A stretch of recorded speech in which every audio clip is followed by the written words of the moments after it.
ತಮ್ಮೆಲ್ಲರಿಗೂ ಸ್ವಾಗತ. So session start ಮಾಡ್ತಾ ಇದ್ದೀವಿ. ಪ್ಲೀಸ್ ಎಲ್ಲರೂ ಒಂದು ಸ್ವಲ್ಪ ತಮ್ಮ ಕ್ಲಾಸ್ ಗ್ರೂಪ್ಸ್ನಲ್ಲಿ ವಿಡಿಯೋಸ್ನ ಶೇರ್ ಮಾಡಿ. ಸೊ ಜಾಸ್ತಿ ಜನರಿಗೆ ರಿಚ್ ಆದರೆ ನಮಗೂ ಖುಷಿ ಆಗುತ್ತದೆ. So that is the only help. ನಾ ಡೈಲಿ ಒಂದು ಸ್ವಲ್ಪ ನಾನು ಟೈಮ್ ತೆಗೆದು ನಾ ವಿಡಿಯೋಸ್ನ ಮಾಡ್ತೀನಿ. ಅದು ಜನರ ಮಟ್ಟ ಮುಟ್ಟಿದ್ರೆ ನಮಗೂ ಸಂತೋಷ ಆಗುತ್ತದೆ. ಸೊ ಪ್ಲೀಸ್ ತಮ್ಮ ಗ್ರೂಪಲ್ಲಿ ಶೇರ್ ಮಾಡಿ. That will be the help from your side for me. So ಇವಾಗ ಸೆಷನ್ ಸ್ಟಾರ್ಟ್ ಮಾಡೋಣ.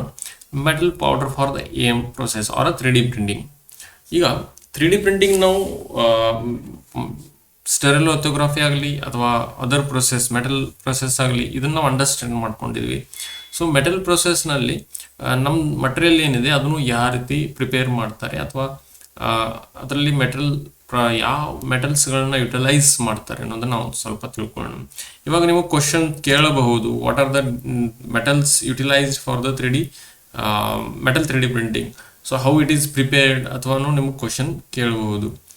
ಸೊ ಇಲ್ಲಿ ಈಗ ನೋಡಬಹುದು, ಮೆಟಲ್ 3D ಪ್ರಿಂಟಿಂಗ್ ಮಾಡಬೇಕಾದ್ರೆ ಕೆಲವೊಂದು metal powder first of all utilise ಮಾಡ್ತಾರೆ. ನಿಮಗೆ ಗೊತ್ತಿದೆ ಹೆಂಗೆ ಯಾವ ರೀತಿ ಯುಟಿಲೈಸ್ ಮಾಡ್ತಾರೆ. ಒನ್ ಲೇಯರ್ ಆಫ್ ಪೌಡರ್ ಹಾಕ್ತಾರೆ. ಪೌಡರ್ ಹಾಕಿದ ನಂತರ ಅದನ್ನು ಲೇಸರ್ ಅಥವಾ ಎಲೆಕ್ಟ್ರಾನ್ ಬೀಮ್ದಿಂದ ಅದನ್ನು ಹೀಟ್ ಮಾಡಿ ಲಿಕ್ವಿಡಿಫೈ ಮಾಡಿ ಅದನ್ನು ಲೇಯರ್ ಬೈ ಲೇಯರ್ ಬೈಂಡಿಂಗ್ ಮಾಡ್ತಾ ಹೋಗ್ತಾರೆ.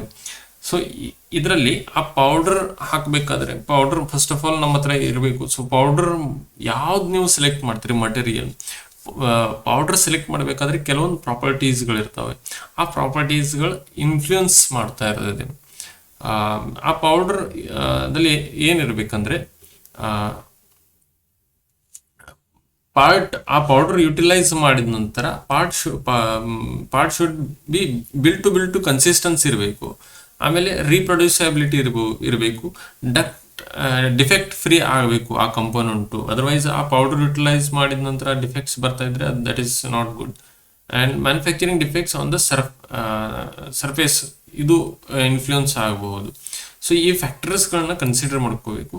ಸೊ ಆ ಎಲ್ಲ ಫ್ಯಾಕ್ಟರ್ಸ್ ಕನ್ಸಿಡರ್ ಮಾಡಿ wide range of available of metal ಪೌಡರ್ಸ್ಗಳಲ್ಲಿ ಈ ಮಟೀರಿಯಲ್ಸ್ ಟಿಟಾನಿಯಂ ಅಲಾಯ್ ಆಗಲಿ, ಅಲ್ಯೂಮಿನಿಯಂ ಅಲಾಯ್ ಆಗಲಿ, ಸ್ಟೀಲ್ಸ್ ಆಗಲಿ, ಈ ಥರದ ಪೌಡರ್ಸ್ಗಳನ್ನ ಯುಟಿಲೈಸ್ ಮಾಡ್ತಾರೆ.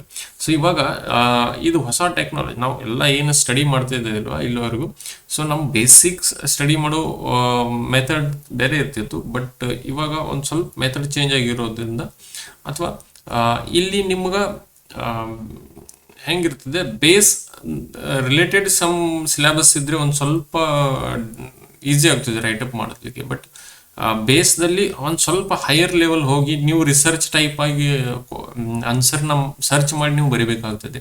ಸೊ ಇಲ್ಲಿ ರಿಮೆಂಬರಿಂಗ್ನು ನಿಮಗೆ ಲಾಟ್ ಆಫ್ ರಿಮೆಂಬರಿಂಗ್ ಆಗ್ತದೆ, ನೀವು ನೆನಪಿಟ್ಕೋಬೇಕಾಗ್ತದೆ. ಅದ್ರ ಜೊತೆ ನೀವು ಇದನ್ನು ಮಾಡಬೇಕಾಗ್ತದೆ, ಡಿಫ್ರೆಂಟ್ ಥಿಂಗ್ಸ್ನ ಕ್ಲಬ್ ಮಾಡಿ ಬರಿಬೇಕಾಗ್ತದೆ ಜಸ್ಟಿಫಿಕೇಶನ್ ಮಾಡೋದಕ್ಕೋಸ್ಕರ. ಸೊ ಅದಕ್ಕೆ ಏನು ಮಾಡಿ, ಪ್ರಾಕ್ಟೀಸ್ ಜಾಸ್ತಿ ಮಾಡಿ, ರಿಮೆಂಬರ್ ಜಾಸ್ತಿ ಮಾಡ್ಕೊಳ್ಳಿ. ಲಾಟ್ ಆಫ್ ಥಿಂಗ್ಸ್ ಅನ್ನ ನೀವು ಸರ್ಚ್ ಮಾಡಿ. ನನಗೂ ಗೊತ್ತಿದೆ, ಯಾಕಂದ್ರೆ ಸಾಕಷ್ಟು ಜನ ಕನ್ನಡ ಮೀಡಿಯಂದಿಂದ ಇರುತ್ತಾರೆ, ಅವ್ರಿಗೆ ಇಂಗ್ಲಿಷ್ ಸೆಂಟೆನ್ಸ್ ಫಾರ್ಮೇಷನ್ ಆಗೋದಿಲ್ಲ. ಸೊ ಅದಕ್ಕೋಸ್ಕರ ನೀವು ಪ್ರಾಕ್ಟೀಸ್ ಎಷ್ಟಾಗುತ್ತಿದೆ ಅಷ್ಟು ಪ್ರಾಕ್ಟೀಸ್ ಮಾಡಿ. ಸೊ ಇವುಗಳ ಮಟೀರಿಯಲ್ನ ಯುಟಿಲೈಸ್ ಮಾಡ್ತಾರೆ. ಆಮೇಲೆ but many other metals such as evaluated. ಇವು ಮಟೀರಿಯಲ್ಗಳು ಏನಿದಾವೆ ಅಂಡರ್ ಡೆವಲಪ್ಮೆಂಟ್ ಇದಲ್ಲಿ. ಕಾಪರ್ ಅಲಾಯ್ಸ್ ಆಗಲಿ, ಮ್ಯಾಗ್ನೀಷಿಯಂ ಅಲಾಯ್ಸ್ ಆಗಲಿ, precious metals such as gold, silver, platinum ಆಗಲಿ. ಸೊ ಇವುಗಳು ಮಟೀರಿಯಲ್ಗಳಿದಾವೆ. ಸೊ ಈ ಪೌಡರ್ ಏನಿದೆ ಮೆಟಲ್ ಪೌಡರ್ ಅದು ಯಾವ ರೀತಿ ಮಾಡ್ತಾರೆ ಅನ್ನೋದನ್ನು ನಾವು ಈಗ ನೋಡೋಣ. ಸೊ ಅಲ್ಲಿ ನೆಕ್ಸ್ಟ್ ಪಾಯಿಂಟ್ಗೆ ಹೋಗೋಕ್ಕಿಂತ ಮುಂಚೆ ನಾನು ನಿಮಗೊಂದು ಅನೌನ್ಸ್ಮೆಂಟ್ ಮಾಡ್ಬೇಕಂತ ಇದ್ದೀನಿ. ಈ ಇನ್ನೊಂದೇನಿದೆ, ಬಹಳಷ್ಟು ಹುಡುಗರದು ಪ್ರೊಜೆಕ್ಟ್ ಮ್ಯಾನೇಜ್ಮೆಂಟ್ ಸ್ಕಿಲ್ಸ್ ಅನ್ನೋ ಸಬ್ಜೆಕ್ಟ್ ಏನಿದೆ ಅದರ ರಿಲೇಟೆಡ್ ವಿಡಿಯೋಸ್ ಮಾಡಿ ಅಂತೇಳಿ ನನಗೂ ಕೇಳ್ತಾ ಇದ್ದಾರೆ. ಸೊ ನಾವು ಅಪ್ಕಮಿಂಗ್ ಡೇಸ್ದಲ್ಲಿ ಅದು ವಿಡಿಯೋಸ್ ಕೂಡ ಹಾಕ್ತಾ ಇದ್ದೀವಿ. ಸೊ ನಿಮ್ಮ ಅದರ್ ಫ್ರೆಂಡ್ಸ್ ಏನಿರ್ತಾರಲ್ಲ ಅವರಿಗೂ ಕೂಡ ಶೇರ್ ಮಾಡ್ರಿ ಅಂತ. ಸೊ ಇವಾಗ ನೋಡೋಣ ಇಲ್ಲಿ ಮೆಟಲ್ ಪೌಡರ್ ಯಾವ ರೀತಿ ಮಾಡ್ತಾರಂತೆ.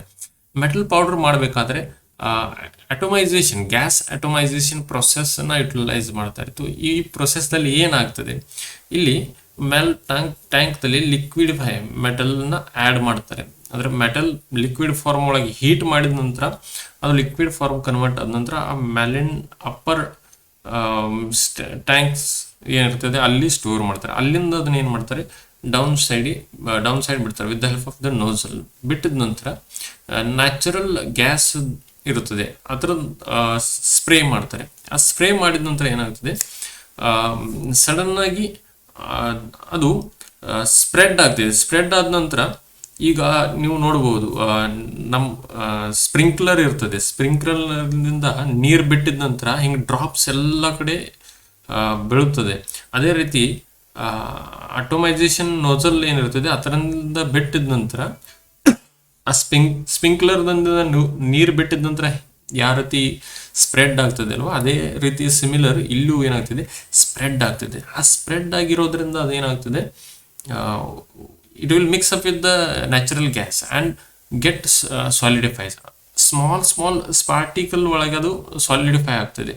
It will not be in large particle. ಅದು ದೊಡ್ಡ ಪಾರ್ಟಿಕಲ್ ಇರೋದಿಲ್ಲ, ಸಣ್ಣ ನಮ್ಮ ಇಬ್ಬನಿ ಬೀಳ್ತಿರ್ತದಲ್ಲ ಅದೇ ರೀತಿ ಆ ಸೇಮ್ ಟೈಪ್ ಆಗಿಬಿಡ್ತದೆ. ಸೊ ಅದರಿಂದ ಅದು ಸಾಲಿಡಿಫೈ ಆಗಿ ಇಲ್ಲಿ ಡೌನ್ ಸೈಡ್ ಕಂಟೈನರ್ನಲ್ಲಿ ಸ್ಟೋರ್ ಆಗುತ್ತದೆ. ಇಲ್ಲಿ ಪೌಡರ್ ಕಲೆಕ್ಷನ್ ಮಾಡ್ತಾರೆ. ಸೊ ಐ ಹೋಪ್ ನಿಮ್ಗೆ ಇದು ಅರ್ಥ ಆಗಿದೆ ಗ್ಯಾಸ್ ಆಟೋಮೈಸೇಷನ್ ಪ್ರೊಸೆಸ್ ಅಂದರೆ ಏನಂತೇಳಿ.